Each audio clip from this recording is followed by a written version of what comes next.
بسم الله الرحمن الرحيم. السلام عليكم ورحمة الله وبركاته. الحمد لله الذي هدانا لهذا وما كنا لنهتدي لولا أن هدانا الله. أشهد أن لا إله إلا الله وحده لا شريك له تقريرا به وتوحيدا، وأشهد أن محمدا عبده ورسوله. اللهم فصل وسلم على حبيبك وأسواتنا وقدواتنا وسيدنا المصطفى. اللهم صل على محمد وعلى آله وأصحابه أجمعين. يا أيها الذين آمنوا اتقوا الله حق تقاته ولا تموتن إلا وأنتم مسلمون. Bapak, Ibu jamaah Masjid Nurul Ikhlas Kuning yang dirahmati oleh Allah Subhanahu wa taala. Alhamdulillah, kata yang pantas kita pulangkan kepada Allah Subhanahu wa taala atas segala nikmat yang Allah berikan kepada kita. Nikmat yang tidak bisa kita hitung banyaknya. Namun daripada nikmat yang banyak itu, yang paling mahal yang Allah berikan untuk kita adalah nikmat iman dan Islam.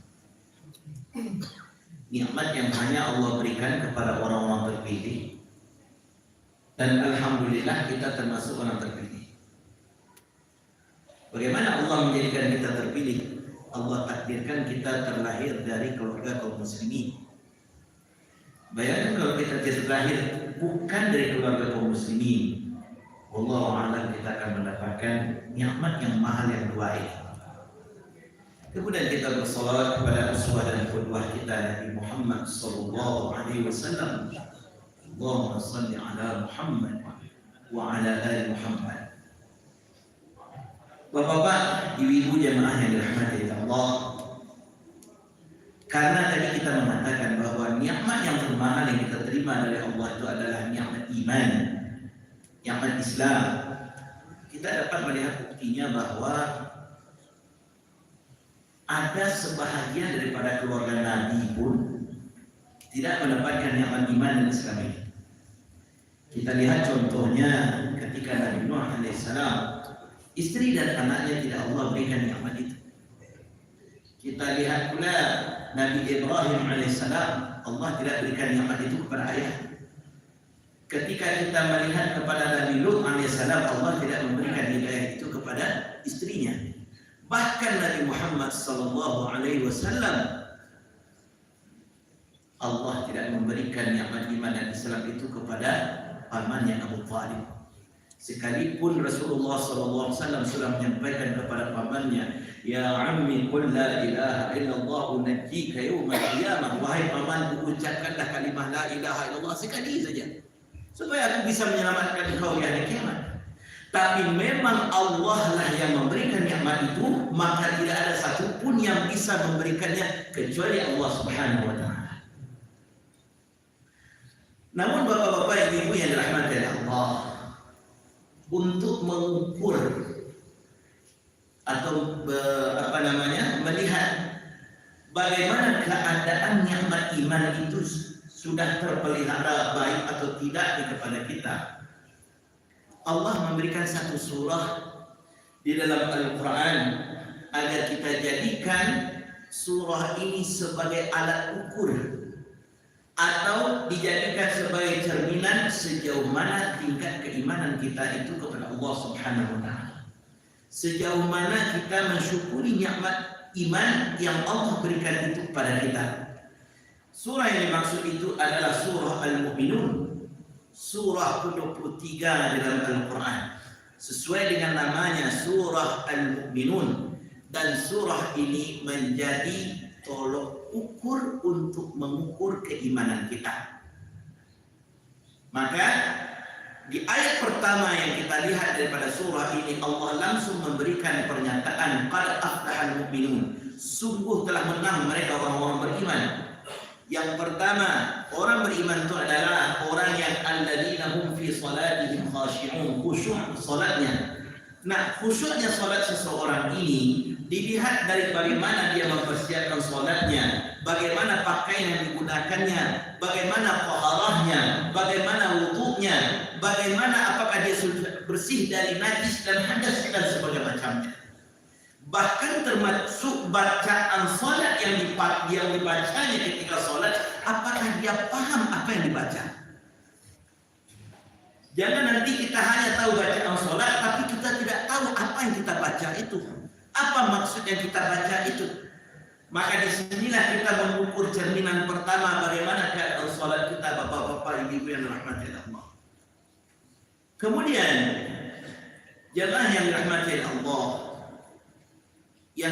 yang kedua, Allah Subhanahu wa taala menyampaikan walladzina hum 'anil lagwi mu'ridun. Mereka yang berpaling daripada ucapan yang tidak memberikan manfaat. Bapak-bapak jemaah yang dirahmati Allah, walladzina hum 'anil lagwi mu'ridun ini terkait dengan lisannya orang beriman. Lisannya orang beriman bebas dari dosa-dosa yang berkenaan dengan lisan. Dosa ghibahnya, dosa namimahnya, dosa ya, apalagi yang lebih parahnya dosa dusta. Suatu ketika Bapak Ibu yang dirahmati Allah, sahabat Nabi sallallahu alaihi wasallam pernah bertanya kepada Rasulullah, "Ya Rasulullah, apakah ada pada diri seorang mukmin jiwa penakut?" Kata Rasulullah, mungkin saja. Tak ada penakut. Ada yang mungkin takut ya dengan kegelapan, ada yang takut dengan ketinggian, ada yang takut dengan melihat darah, ada yang takut melihat binatang buas. Itu mungkin saja. Kemudian ditanya lagi kepada Rasulullah, "Ya Rasulullah, apakah ada mukmin itu yang bakhil? Apakah ada orang yang beriman terkatakan pelit?" Maka Rasulullah menjawab, mungkin saja. Namun ketika ditanya kepada Rasulullah, "Ya Rasulullah, apakah ada seorang mukmin itu pendusta?" Maka jawaban Rasulullah, tidak. Maka ketahuilah bapak-bapak, ibu-ibu jamaah yang dirahmati Allah, maka jawaban Rasulullah ini dapat kita pahami bahwa status seorang mukmin langsung luntur karena sifat dusta yang ada pada dirinya. Status seorang mukmin langsung rusak dikarenakan lidah yang berdusta. Kalaulah mungkin kita tanyakan saat ini kepada bapak-bapak, ibu-ibu jamaah yang dirahmati Allah, apa ciri orang munafik? Maka kita sudah pasti terpatri dalam kepala kita ada 3 jawabannya. Ketika dia berkata dia berdusta, ketika dia berjanji dia ingkari janjinya, ketika dia beri amanah dia berkhianat. Maka di sini dapat kita pahami bahwa ketika seseorang berdusta maka adalah seorang munafik. Maka subhanallah, Allah Subhanahu wa taala juga menyampaikan bahwa orang pendusta itu bukanlah orang beriman kepada Allah. Di dalam surah An-Nahl misalnya di ayat 105 Allah sampaikan, "A'udzu billahi minasyaitonir rajim. Innama yaftaril kadhiba alladziina la yu'minuna bi ayatillah wa ulaika humul kadzibun." Sesungguhnya orang-orang yang membiasakan dirinya berdusta itulah orang-orang tidak beriman dengan ayat-ayat Allah, dan mereka itu adalah orang-orang pendusta. Bapak Ibu jamaah yang dirahmati Allah, berarti di sini Islam tidak menerima dusta.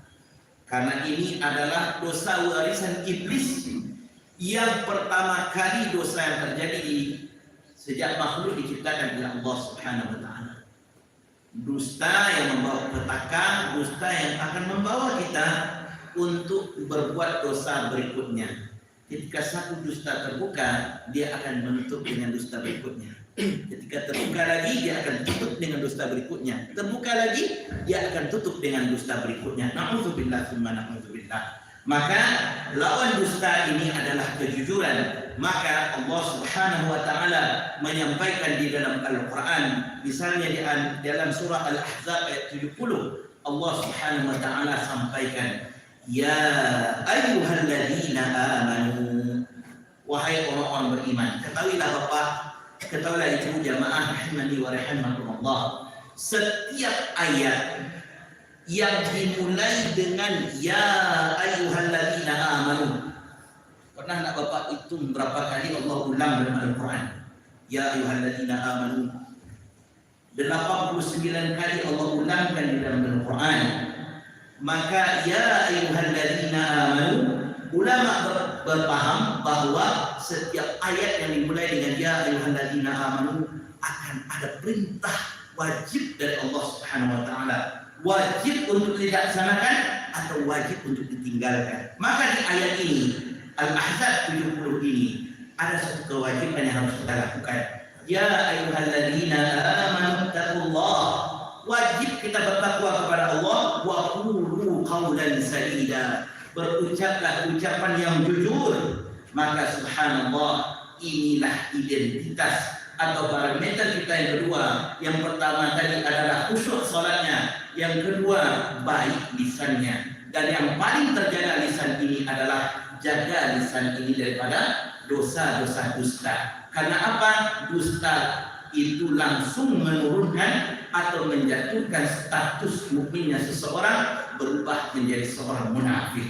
Maka Nabi SAW juga memberikan amanat kepada kita dalam sabda beliau, wa iyyakum bil kadzib. Hati-hati kalian dengan namanya dusta. Fa innal kadziba yahdi ilal fujur. Karena dusta itu akan mengarahkan seseorang kepada kehancuran. Wa innal fujur yahdi ilan nar. Dan kehancuran itu akan mengiringnya masuk ke dalam neraka. Wa ma yazalu yakdzibu wa yataharra al-kadhiba hatta yaktuba 'inda Allah kadzdzaba. Tidak seorang itu berdusta, melainkan setiap dia berdusta, Allah mencap dia sebagai seorang pendusta. Manusia saja mengatakan kita pendusta, kita tersinggung mendengarkannya. Apalagi ini Allah Subhanahu wa taala yang mengatakan kita pendusta. Na'udzubillah, tsumma na'udzubillah. Bapak saudara kaum muslimin, selanjutnya tanda-tanda atau ukuran daripada mukminnya seorang itu akan dilanjutkan pada ayat-ayat berikutnya. Walladzina hum 'anil zakati fa'ilun walladzina hum li furujihim hafizun, dan selanjutnya. Maka ini menjadi PR bagi bapak-bapak ibu untuk meneruskan bacaan ayat ini di rumah, untuk menjadikan cerminan sejauh mana kualitas keimanan kita kepada Allah Subhanahu wa taala. Inilah rangkaian singkat daripada ceramah zuhur kita pada kesempatan kali ini. Dan sejatinya yang berceramah saat ini adalah Ustaz Asyam Hafiz.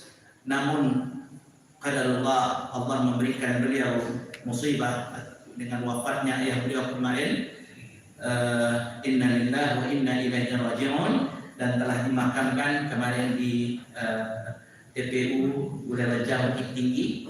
Kita doakan mudah-mudahan Allah Subhanahu wa taala mengampuni dosa ayah beliau, diterima amal solehnya, dan ditempatkan di tempat yang terbaik si Allah Subhanahu wa taala. Ghafarallahu lahu wa yarhamhu wa yashfihi fasiha jannati. Dan dari saya pun terlebih kurangnya mohon maaf dan minta doa. Assalamualaikum warahmatullahi wabarakatuh. Allahu akbar.